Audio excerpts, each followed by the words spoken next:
This week's unveiling of the oldest known Homo sapiens remains has painted an excitingly chaotic picture of what Earth was like 300,000 years ago, bustling with hominin species that included a very early version of our own, experts say.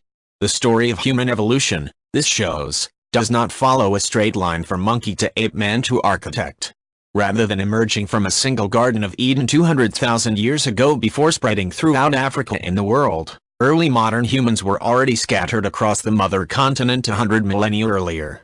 Even then, Homo sapiens were living in distinct groupings that met occasionally, trading technology and genes. They also rubbed shoulders with rival Homo species, which may have included their own direct ancestor, according to analysis of the sensational findings. Africa, at the time, would have resembled a kind of human zoo, said Jean-Jacques Hublin of the Max Planck Institute for Evolutionary Anthropology, who led the research on 5 human fossils from Jebel Irhoud in Morocco.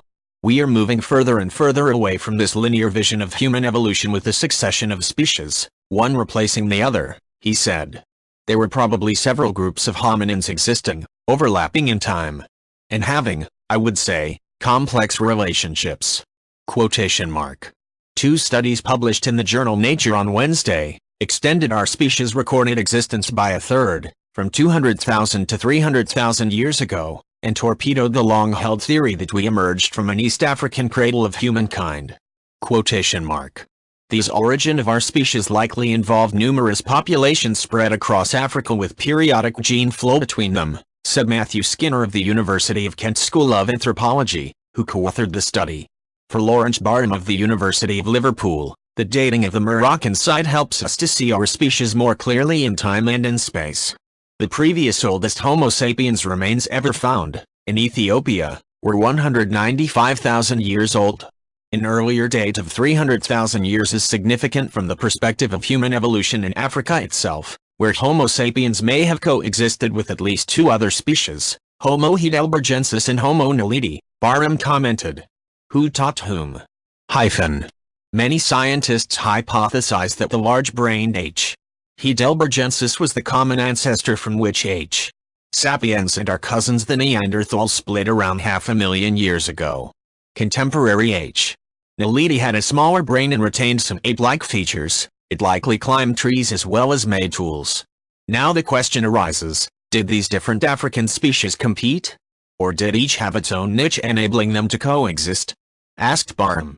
Another unknown is when our species started encountering members of Homo groups from further afield, Neanderthals from Europe and Denisovans in Asia, for example. The new findings, Barham told AFP, raises the possibility that there may have been even earlier movements of Homo sapiens out of Africa. Quotation mark. The consensus today is that our species left Africa about 80,100 years ago. At the time that Hublin's ancient Moroccans were hunting and cooking gazelle and zebra meat not far from modern-day Marrakesh, Africa was a very different place, easier to navigate on foot. For long periods between 330,000 and 300,000 years ago, the desert was replaced by a greener, more hospitable landscape. According to the research team, the discovery means that Homo sapiens, not members of a rival or ancestor species, were the ones who left behind Middle Stone Age and tools that have since been unearthed all over Africa. As our species was previously thought to be much younger, it was not considered plausible that they could have made these implements.